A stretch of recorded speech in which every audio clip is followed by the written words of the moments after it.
30 years from now, historians may mark May 7th, 2025, as the day the Cuban regime's clock stopped. Not because of a war, not because of a revolution, because of a single financial designation that closed the last door the regime had left open and gave every corporation on Earth exactly 30 days to decide which side of history they want to stand on. If you've been following this story, drop a 25 days in the comments right now, because what Rubio just triggered is unlike anything attempted against Cuba in 6 decades of American pressure, and most people still don't understand what actually happened. Here is what the mainstream coverage missed. For 67 years, the United States sanctioned Cuba. Cuba survived. It survived because the embargo only blocked the road between Washington and Havana. Every other road stayed open. European hotel chains built resorts. Spanish companies managed airports. Chinese firms laid telecom infrastructure. Canadian tourists filled beaches. The embargo was one wall. 3 sides remained wide open. Marco Rubio just bricked up the other 3 sides. Not by sanctioning Cuba, but by sanctioning the single military conglomerate that runs 60 to 70% of the entire Cuban economy. Its name is GAESA. And the moment that designation landed, a countdown began that every multinational on Earth is now watching in silence. GAESA is not a company in any Western sense. It is the financial skeleton of the Cuban military state. It operates Gaviota, the tourism arm that controls beach resorts across the island. It runs TRD Caribe, the hard currency retail chain. It oversees Jose Marti International Airport. It manages port operations, import licenses, and construction contracts. Analysts estimate GAESA controls between 60 and 70% of Cuba's entire economy, though exact numbers are impossible to verify because the regime publishes nothing. When Rubio's Treasury Department designated GAESA and its director, Colonel Guillermina, lost Morera on May 7th, they did not just sanction a Cuban entity, they activated secondary penalties. That is the phrase that changes everything. Secondary penalties mean any company anywhere on Earth that processes payments through GAESA or its affiliates after June 5th risks asset freezes and prosecution under U.S. law. This is not a Cuban embargo. It is a global financial ultimatum. Pause here, because the scale of what June 5th means for specific companies has not been reported clearly anywhere. Meliá Hotels International, Spain's largest hotel chain, operates over 30 properties in Cuba through joint ventures with GAESA subsidiaries. Those Cuban operations generate an estimated $400 million annually. Their American operations generate over $1 billion. After June 5th, Meliá cannot have both. Choose Cuba, lose America. Choose America, lose Cuba. That calculation takes less than 10 seconds. Iberostar faces the same math. French telecom giant Orange has infrastructure contracts with regime-controlled Cuban entities. Italian cruise lines dock in Havana harbor. All of them are now staring at the same binary. And we have seen this before. When Trump reimposed secondary sanctions on Iran in 2018, Total walked away from a $5 billion gas project. Siemens canceled contracts negotiated over years. Airbus abandoned deals worth billions. The compliance cost of staying in Iran exceeded any possible revenue. Cuba is the same calculation, except the math is even more lopsided. Cuban revenue represents a fraction of a percent of most of these companies' global operations. American market access represents everything. The EU's trade commissioner called the move extraterritorial overreach. That statement is technically accurate and practically irrelevant. Every major European bank clears transactions through U.S. institutions. When Treasury designates an entity, compliance is not a political choice. It is an operational necessity. Brussels can issue statements. Companies will comply. Now, here is what the regime's own behavior is revealing, because this is the detail no one is covering. While Diaz-Canel appeared on state television calling the sanctions an act of war and broadcasting military parades, independent journalists in Havana are reporting something completely different. Mid-level officials, not dissidents, not critics, but people inside the system, are quietly moving their families abroad. Remittances that Rubio partially restored in March as a humanitarian gesture are being used not to buy food, but to fund exits. The money meant to feed families is buying plane tickets for the children of party functionaries.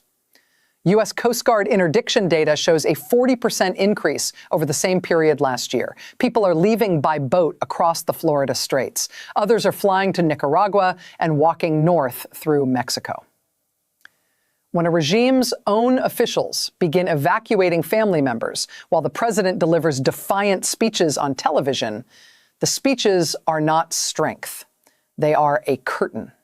And the people behind the curtain know exactly what is behind it. There is a historical term for this phase: elite exit. It happened in East Germany before the wall came down. Officials with access to information moved their families west first, not because they had abandoned the ideology, but because they had done the arithmetic. The same arithmetic is being done in Havana right now, and the GAESA sanctions accelerated it. Because GAESA is not one revenue stream among many, it is the only revenue stream that matters. It is the mechanism through which the military elite gets paid, through which loyalty is purchased, through which the generals who control the security apparatus are kept comfortable and compliant. Sanction GAESA, and you are not restricting trade. You are severing the connection between the regime and the money that makes obedience possible. And there is no backup system. Iran's economy, while damaged by secondary sanctions, remained diversified enough to sustain patronage networks across multiple channels. Cuba's economy is not diversified. It runs through one conglomerate. When that conglomerate loses its international revenue, there is no alternative channel for distributing loyalty payments. The generals either get paid through GAESA or they do not get paid. And generals who do not get paid reconsider who they serve. That is not speculation. That is the documented history of every military-backed government that lost its revenue base. The Soviet generals who allowed the Union's dissolution concluded the system could no longer fund their institutions. The Argentine junta fell when economic collapse made continued rule more costly than exit. Military loyalty is transactional. When the transaction collapses, the loyalty follows. Rubio framed the sanctions in precise terms. He told reporters the regime has auctioned off the island while its people starve. That framing is not propaganda.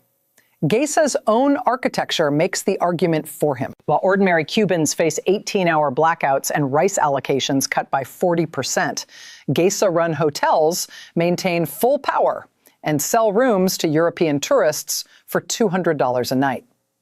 GAESA-run retail stores stock goods priced at 2 weeks of a state worker's salary.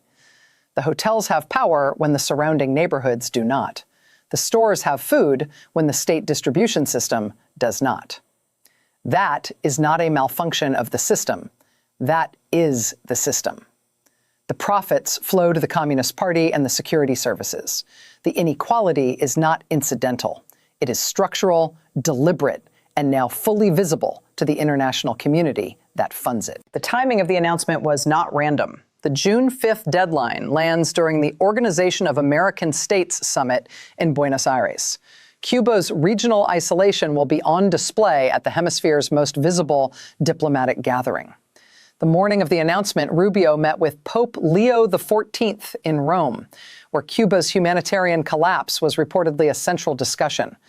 Hours later, he imposed sanctions that will deepen that collapse by cutting the revenue streams, keeping the island minimally functional. The Vatican meeting lent moral framing to the morning. The financial designation delivered coercive weight in the afternoon. Both served the same narrative.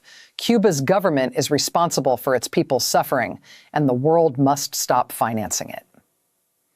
Canada and Mexico, both historically close to Havana, have gone quiet. Ottawa called for dialogue but stopped short of criticizing Washington. Mexico City said nothing at all. Silence, in this context, is compliance by another name. Understand what has been built across this series and what it points to.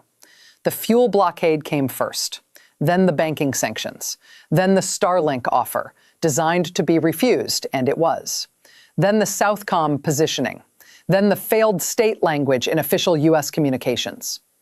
Each step narrowed the available space. Each step was a chapter in a strategy that has now arrived at its mechanism. Cuba survived 67 years of American pressure because it always had a patron. The Soviet Union, then Venezuela, then limited tourism revenue funneled through GAESA. GAESA was the last patron, not a foreign one, but a domestic one. The internal structure that kept the regime funded when every external lifeline had already been cut. Rubio just sanctioned it. The last patron is now the target. And there is nothing behind the last patron. We track this story every day. If something breaks before June 5th, you will see it here first. Like this video if it connected pieces you hadn't seen connected before. One tap is what carries this forward. Subscribe now so you are here on June 6th when we find out what the deadline actually meant. 25 days, that is the window. On June 6th, the morning after, every scenario currently being debated in foreign ministries, in corporate compliance departments, in Havana's military circles, will have resolved into a single visible reality. Does the regime come to the table? Do the generals move independently? Does Diaz-Canel escalate to demonstrate he is still in control? Does nothing visible change while everything invisible shifts beneath the surface?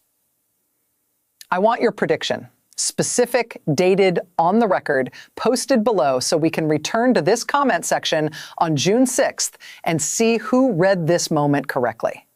The comment section is open, the clock is running, and if you are not subscribed yet, now is the moment, because this story does not pause, and neither do we.